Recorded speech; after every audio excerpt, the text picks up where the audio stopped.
Dito sa mundo, ito talaga yung totoo, yung realidad na dapat alam mo at ng lahat ng tao. Naparito kang hubad, aalis kang nakahubad. Dumating kang nangihina, lilisan kang mahina. Iniluwal kang walang salapi at mga bagay, maglalaho kang walang salapi at mga bagay. Ang una mong paligo, may naghugas sa iyo. Ang huli mong paligo, may maghuhugas sa iyo. Ito ang buhay, kaya bakit labis ang mali siya, ang inggit, ang pagkamuhi, ang galit at pagkamakasarili.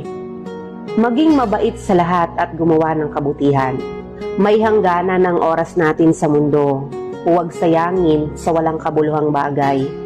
Manalangin at higit sa lahat, huwag na huwag nating sasambahin ng pera. Dahil kahit anong dami ng pera mo o ng ari-ari,